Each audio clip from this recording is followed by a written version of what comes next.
5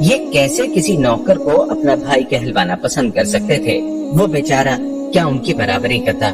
لیکن میں ماں تھی، کب تک اپنے اندر کی عورت کی آواز کو دبا کر رکھتی؟ اب جبکہ یہ لڑکے میری پرواہ نہ کرتے تھے، مجھے اس بیٹے کی اور بھی زیادہ یاد ستاتی تھی جو مجھ سے ساری عمر جدا رہا تھا۔ میری کوئی بیٹی بھی نہ تھی جو غمگسار بنتی۔ بڑے بیٹے جو شادی شدہ تھے وہ کبھی عید تہوار پر پل دو پل کے لیے آ جاتے، ورنہ ان کے گھر بھی دور تھے، میں وہاں جا نہیں سکتی تھی۔ دلاور خان کی بھی ہدایت تھی کہ تم کبھی بہوؤں کے در پر خود چل کر نہ جانا، اس سے تمہارے رتبے میں کمی آ جائے گی اور وہ کسی دن تمہیں بے آبرو بھی کر دیں گے۔ چھوٹے تینوں بیٹے ہمیشہ اس وقت میرے پاس آتے جب انہیں رقم کی ضرورت ہوتی۔ بینک سے روپیہ نکلوانے کے لیے میرے دستخط ضروری تھے، بس اسی لمحے وہ میری خوشامد بھی کرتے، ورنہ وہ میرے دکھ سکھ کے ساتھی نہیں تھے۔ کچھ دنوں سے مجھے کملے کی یاد بڑی شدت سے آ رہی تھی۔ جب تک دلاور خان زندہ رہا میں اس سے ملنے سے مجبور رہی، کیونکہ وہ کسی ہاری، مزارے یا نوکر سے میرا رشتہ باقی نہ رہنے دینا چاہتا تھا۔ لیکن اب میں آزاد تھی، اب تو ہر دم یہی جی چاہتا کہ کسی طرح پر لگ جائیں اور میں اڑ کر کملے کے پاس جا پہنچوں۔ آخر کار ایک دن میں نے اپنے سارے بیٹوں کو بتا دیا کہ میں اب تمہارے بھائی قملے کے بغیر نہیں رہ سکتی اور اس سے ملنا چاہتی ہوں۔ میرا یہ کہنا تھا کہ سارے لڑکے سیخ پا ہو گئے اور خفا ہونے لگے اور کہا کہ میں ایسی بات منہ سے نہ نکالوں جو ان کے خاندان کے وقار کے شایان شان نہیں۔ میں مایوس ہو گئی، سوچا کہ اس طرح تو کبھی اپنے کملے سے نہ مل سکوں گی، لہٰذا میں نے ان سب سے چھپ کر ہی کملے سے ملنے کا منصوبہ بنایا۔ جب پہلی بار ان کے سامنے گئی تو وہ ہکا بکا رہ گیا، جلدی سے چارپائی سے اٹھ کر میرے قدموں میں بیٹھ گیا۔ اس کے آنسو میرے پیروں پر گرنے لگے، وہ اتنا رویا کہ میرا دامن تر ہو گیا۔ بڑا دکھ ہوا اس کی حالت دیکھ کر۔ میری ممتا نے خود سے شرما کر میرے ہی دوپٹے کے پلوں میں منہ چبا لیا۔ کیسی ماں تھی کہ میں اتنے طویل عرصے تک اپنے لخت جگر کو فراموش کیے رہی، مگر کملے نے مجھے ایک لمحے کو نہ بھلایا۔ بھیگی آواز میں بتایا کہ میری حویلی کے اس نے ہزاروں چکر کاٹے، مجھ سے ملنے کو بڑے جتن کیے، خان کی زمین پر نوکر ہونے کی کوشش کی، دلاور خان کو سفارشیں کرائیں، مگر خان نے ان اطلاعات کو میرے تک پہنچنے نہ دیا۔ میرے برے نصیب کہ وہ مجھ سے نہ مل سکا۔ ماں، میں تو تیری صرف ایک جھلک دیکھنے کو اپنی جان تک دے سکتا تھا۔ وہ سسک کر فریاد کر رہا تھا اور میرا دل اس کی ہر سسکی پر لہو لہو ہو رہا تھا۔ اس روز میں بھی جی بھر کر روئی تھی۔ وہ مجھے آنے نہ دیتا تھا، بار بار پاؤں پکڑ کر کہتا، ماں اللہ کے لیے اب تم نہ جا، میرے دل میں یہ بڑی حسرت ہے کہ تو اب میرے ہی ساتھ رہے اور میں عمر بھر تیرے قدموں میں بیٹھا رہوں، آخری دم تک تیری خدمت کروں۔ ماں، میں غریب ضرور ہوں لیکن ہوں تو تیرا ہی بیٹا، تیرے لیے اتنا کما کر لاؤں گا کہ تو آرام سے زندگی کے باقی دن گزار لے۔ کملے کا پیار، اس کی باتیں، اس کی حسرتیں اور بھولا پن، یہ بات میرے دل میں ترازو ہو رہی تھی۔ اس کے میلے کچیلے پھٹے پرانے کپڑے اور کھردرے ہاتھ پاؤں، اس کا دیہاتی پن، ہر شے میرے سینے میں زخم ڈال رہی تھی۔ میرے پانچوں بیٹے تو عیش و آرام میں تھے، ہر ایک کے پاس اپنی گاڑی، اپنا مکان، اپنی زمین تھی، مگر میرے اس پھول کے تن پر کپڑے تک سالم نہ تھے۔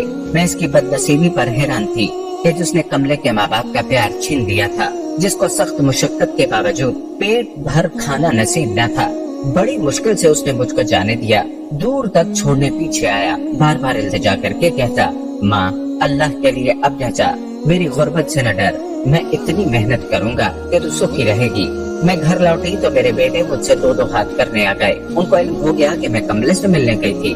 سبھی نے مجھ سے جھگڑا کیا اور اپنی جائیداد طلب کی جو ان کا باپ میرے نام کر دیا تھا۔